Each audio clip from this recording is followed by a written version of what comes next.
Hey everybody, Chance from Aquascape back. So this is where we're at. um, I'm about halfway through the cleaning out process. This is not what it looked like the last time you guys saw it, obviously. So some things happened and I kind of stepped back away from the hobby for a little bit. Had to kind of like find myself, I guess. Not really. If anybody deals with depression, you know what I'm talking about. It got really rough mentally for a while, and I kind of just said screw it to everything, and everything said screw it back to me. And of course, like overgrown, everything ate plants. Some plants ate everything. Like all the Ramosiar is dead. It all got eaten by mermaid's weed. Both Ramosiars, Kramer in Florida, is gone. I had the hybrid Kramer Florida in here. That's dead, gone. So a lot of my plants are gone. Like a lot.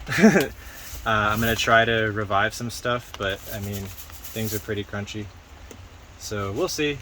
Gonna try to get some stuff back.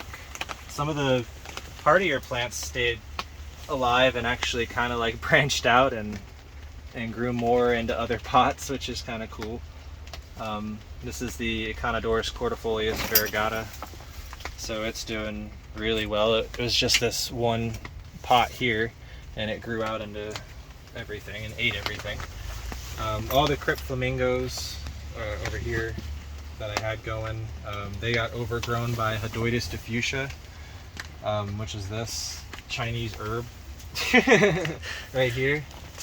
So that's Hodoides diffusia mixed with Ammonia pedicellata gold, with a little bit of Bacopa cow shit pond. I'm not sure if we even have a proper name for that yet, but this is all cow shit pond down here. Bacopa cow shit pond. I'm gonna say cow shit pond one more time. So yeah, this is Bacopa CSP, still in flower. It's still doing good. I'll have that. I'll be able to save that. I'll have Osceotis I'll be able to save. This is Rotella Maca Red, so I've already ripped a lot of stuff out, but I'll be able to save that. Kufia utriculosa is this like straggly bush here. I'll be able to save that. I'll be able to bring it back and replant it and make it happy again. I found some Ludwigia Archuata mini. I'll be able to save and pull back. There's Limnophilia aromatica mini. Even the little rhizomes here, it's such a weedy plant, that's fine. I'll be able to pull that back. But my goal in what I'm doing is I'm taking all fresh cuttings. I'm going to rip everything out. And I'm going to re-amend this soil. I'm going to redo everything and get a new greenhouse, tear this one out, and start over and let you guys see things from the beginning. But I wanted to update you all. I kind of like just disappeared for months. I'm still around, so if you guys need plants, probably get them from somebody else for a little bit. I'll have some other plants available again soon. I have my other greenhouse that's doing a little bit better. We'll walk over there in a minute.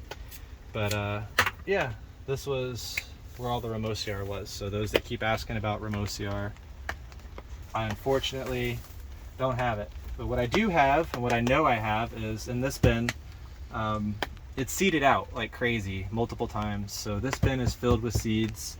I'm sure this bin has some seeds too, and I'm sure this bin has seeds too, because this was also Ramosiar at one point. So hopefully we'll get some grown back out, and through the process of me submerging them and finding out what color they change and going through and measuring stuff, because luckily I did that video to where I deciphered and went through and measured all the internodes of all the Ramosiars and things like that, so I can go back and reference that and figure out, or get a good guess at least, at what is popping out of here, if it's not even something new, who knows. But we'll see. So I'm just going to continue to rip all this crap out of here. The goal is to get everything that's dying or dead ripped out. I already took cuttings of everything, and I want to re-amend the soil, and I want to come back at it more organized. The larger greenhouse that we're going to be working with, I got notified the other day that it's actually wrapped and ready to go. So we'll start up over there shortly. Sounds like rain's coming, but yeah, so we'll start up over there shortly in a larger location with more room and more space, and I'll have my own little experiments going on here, but I'll do the large grow for Aqua Escape, where all the plants that everybody can buy will be in these little houses that I'm walking you guys through again for like the 100th time, showing you what I'm doing. Will just be like experiment stuff I'm going to try to hybridize, or stuff that I'm going to work on growing out just for myself for scapes and stuff like that. So this will become more experimental, hobby driven in this area here once I put the new house. But we'll go over to the other one and I'll look at the state of that for the first time in a while. So I have been taking care of the terrestrial plants, at least for the most part, because all they require is water. It's easy to water a plant when you're depressed, but it's not easy to go in and like weed out a greenhouse and keep things contained. If you go and you grow immerse aquatics on a full scale and a large scale like I was, and you don't maintain it or have people maintaining it for you, it becomes a mess. They are very weedy things, they're very invasive, they will run into each other's bins, and then at that point it becomes the strongest survives. So you'll have like the ultra weedy plants that'll just take over, and they'll kill out your rares. They'll kill out the ones that are slower growing. So in here I was able to save, or am attempting to save these plants. This is a Stargen SP Purple, and then this is Stargen over here. These are Stargen Splachii. Probably butchering that one. I haven't really spent time phonetically working on that. This is a Ludwigia Archuata Mini, an immerse form. So pretty sure I can save that one 100%. The Ludwigias are easy. Ammonia pedicellata Gold, I'll hopefully be able to save that one. And Limnophilia aromatica Mini, I'll save that, no problem. So, but yeah.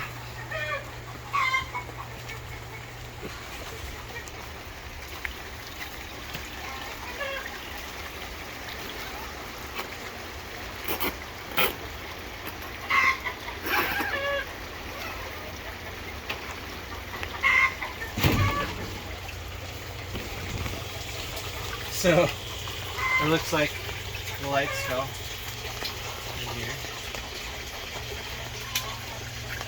We just had a really wicked storm, so those weren't falling before. So in here I have, this is Ramosiar Kramer, that I have managed to keep some going. And then if you look over here, all of these guys here are all Ramosiar Florida seedlings. These are all from the Florida bin that was originally this bin to the right. They're all the seedlings for the Ramosiar Florida. The Ludwigia White's coming back. I have been dabbling a bit, trying to get it to come back, but it's being slow. The flamingos over here, these are all the reverted ones. It's really insane. The reverted ones just refuse to die, no matter how choked out they get or whatever. They just keep going. But the actual flamingos are starting to come back a bit. Little babies are popping up, doing better. So I already kind of rehabbed this house the other day, so that's why it's not a huge mess. But all of these bins look like the bins I just showed you in the other house. So I'm going to completely do away with this. I'm done with the hydroponic table experiment. It was great, but managing the levels of the system with how nutrient hungry the plants are in here was kind of difficult. It was a bit of a pain in the ass to keep things happy with other things. If I did just a species, like one species in here, and kept it happy for that one species, it would be great. So if you're looking to blow out a shit ton of cryptocoreans or a bunch of Econodorus or whatever, you're just going to do like a single species Spiralis and you can tone your ferts for that, then the hydroponic table is great. Otherwise, I would have issues, especially with like the stem plants and Ramosiar when I was trying to grow it in here. It just wasn't enough of something for some or too much for others. So with what I'm trying to do, I can't really deal with that. So I'm going to break this down, and these are all going to, I'm going to convert it into tables for more soil-based horticulture. Cool. So I do have one Cryptocorean flamingo left that is not reverted on me, which is awesome. Or Cryptocorean Florida Sunset, sorry, not flamingo. So I'll split it out, and it looks like I have another one that's trying to come through too. So I'll split it out and get that saved as well. So, but these are all reverts off of it. That's crazy how fast the reverts spread and grow compared to the actual plants, originally mutated plants. So the Lagarandra bleeding heart is still kind of alive. It definitely needs some love. It looks like the hydroponic system's been dripping down on it. I will fix that, no problem. It's a rhizome, so easy to save. The rhizome's nice and hard on all the pups that are in there, so I'll be able to save it. This is Lagarandra Embolii Red. I'll be able to save that too. Obviously it's not even really dead, it just needs some love. And here you have Cryptocorean Condifolia from Akai. Doing fine. It doesn't need saving, it just needs love. Like I said, there's even some pups in here, so that's kind of cool. So I'll replant the pups and give it some love, just basically some fertilizer, and maybe get it out of that stupid glass dish. That was the one I was growing inside. What's doing absolutely amazing with neglect is this, the Lagarandra Silver Powder. That's probably the nicest I've ever seen it, to be honest with you. I haven't done anything to it. I planted it and that's it. So it's just going crazy. I'll probably leave this one be. I'll take a couple splits out and I'll start a larger bin, but I'll just let it be. It's happy. Over here on this side, we have the Spiranthes odorata. That's the aquatic orchid. This will flower submerged for you. It'll flower immersed as well, as you see.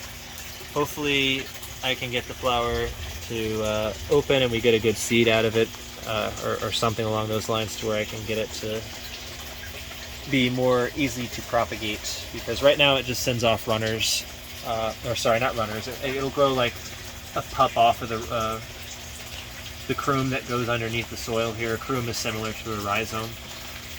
So yeah, it'll send basically a pup off the crume. I can't remember if this is one as well, or if that's another plant. I have it labeled just one plant, so we'll see once that grows up and gets mature. This is the reverted Pedicellata Gold that I already ripped out. Just left it in the bin the other day. So this is Cryptocorean Purpea. Hopefully I can get it to come back, pretty sure. Back here you have Perscaria persimitans, that really cool red leany Perscaria. So that should be fine. It looks like it's flowering, and that it's a Perscaria, so it'll seed out and grow everywhere again. That's actually what I had to rip out of everything. Cryptocorean Spiralis tigers. They just need some love, some cleaning up. They'll be fine. Another pot of Ammonia Pedicellata Golden. That'll be fine. It's already got new growth coming in. So, and something you all will be very happy. This is Gradiola Ramosa Red.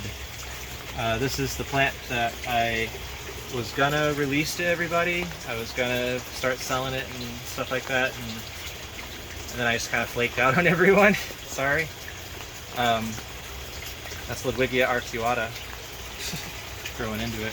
But this is that new plant that I found down here in Florida. Really pretty, nice red plant. It gets blood red underwater, like almost purple. And it stays small.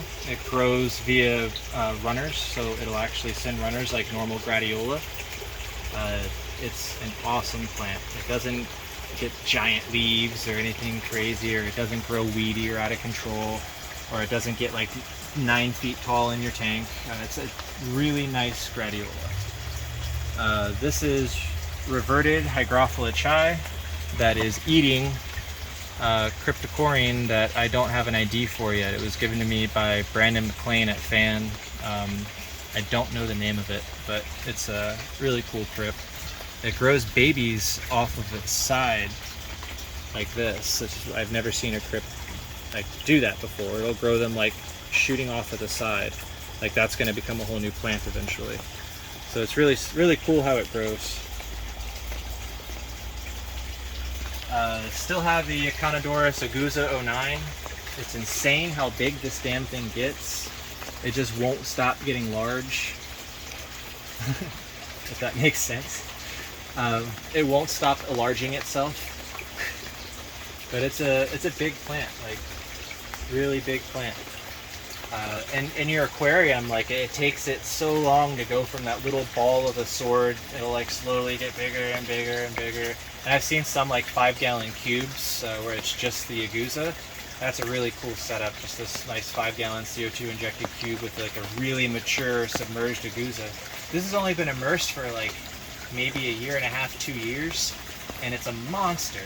Still no flower. The whole point of me bringing it immersed was to flower it. Heiko Belier swears it never flowers, that it's never flowered, and that it never will flower. The true Aguza, not Okapis, not the other ones, not the, I can't remember the name of it, but the true Aguza 09, apparently, according to Heiko Belier, does not flower. He's never seen it flowered in situation, nor has he ever seen it flowered at any of the millions of the hobbyists that he visits around the world. So I wanted to prove him wrong and flower it, but damn it, I have not flowered it yet. And typically, through neglect is how a lot of plants flower, as you can see. I mean, we are in the equinox, so everything's going to flower soon, but you know, you can trick a plant into thinking it's dying and make it flower as well, and that's usually what happens when I go into like depressive states, is things will flower. Go figure. So yeah, hopefully before I break it down, it'll send a flower up. If not, I'll just break it down and I'll put it into a similar pot like this guy. This is the Conidorus Socolano. Really cool sword. It gets like blood red purple submerged. You can see its leaves here. New leaves coming in, but submerged. It has elongated sword leaves that are just the most cool red maroon color. It's starting to flower off over here. So cool plant, and that's actually what I have growing over here. So all of these right here are Econodorus Socolano as well. The same plant, that giant sword over there, the really cool pretty red one that grows submerged red. That's what all of these are too. So right now I have the system geared towards growing Econodorus, by the way. It's really heavy on phosphates and really heavy on calcium, really heavy on iron. Lots of nitrate too. I actually use urea because it's a hydroponic system, so I just threw some urea in there and everything liked it except for the Ramosiar. The Ramosiar did not like it. It got burnt tips on it and everything like that. It started sending out side shoots at the very, very top while it was seeding out at the bottom, so it's confused as hell. It did not like the urea. I still have this, which is cool. I just realized that. I just saw it. This is Triglyclin Starlata. I'm glad I still have it. It's another cool aquatic that I found that I've yet to release to people. I'll hopefully get it propagated out and then get it passed around. Over here you have the Bacopa Salamanzii, the Singapore variant. Again, not doing hot. It probably didn't like the urea that I threw in there either. So I'll get these guys transplanted over to a different bin and keep them growing immersed too. That way we'll have it immersed and it'll be around forever. But yeah, so that's this. That was cool. So in here, the plants that are growing at the bottom here, I'll grab one.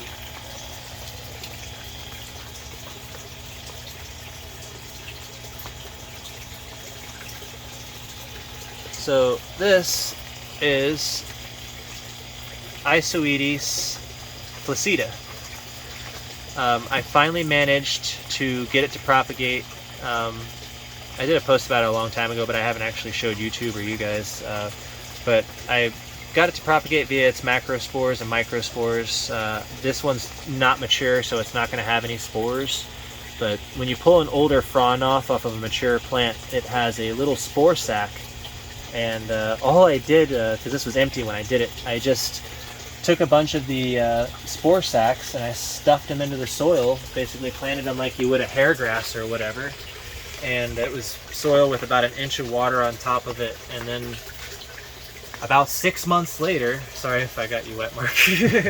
About 6 months later, I saw a baby Isoetes, so I was very happy. So it's a cool plant too. I'll have that to pass around. Another Florida native, Isoetes placida. I believe that one's actually endemic to Florida. So really cool plant that not many people can get. I know Gradiola ramosa is endemic to Florida, so hopefully I can get that passed around, because I have not seen anybody else in the hobby have it or grow it except for the few people I let sample it. I would like to get that out to more people. Pretty much every habitat I've found this at has been screwed up. One location's completely destroyed now. It's been churned over. It's actually now a sod farm. So I think I only have 2 locations for this plant marked now that I lost the one. But it took me my whole plant hunting hobby career over the last few years. This is one of the ones I've been looking for since Rotella ramosiar. So it took me longer to find this than it took me to find ramosiar. And honestly, I like this better. A lot better. So I'll get that out to folks soon. But yeah, I just wanted to share where I'm at as far as mental state and rambling and all the plants and where they're going. So yeah, I'm back. Things are good. We're gonna grow some plants and get some information put out as far as how I do it, because I'm going to be setting up the soil with you guys. I'll be setting up the greenhouses with you guys this time. So it's kind of like a benefit to all of you that I didn't follow through with taking care of any of this because of depression. But yeah, depression's real, folks. If you have issues with it, get help. Do your thing, you know, talk to somebody. A hobby alone is not enough. It took me a bit to find that, you know. A hobby alone is not enough, because basically eventually you'll just end up letting your hobby down, and that's like a double stab. So if you're having issues, if you're struggling, trust me, dude, people, trust me, lots of folks are. Just talk to somebody. It helped a lot. Helped me understand a lot of things. So, but enough about that. We're gonna move forward and we're gonna grow some plants. So let's do that. If you have any issues, you're struggling, get some help.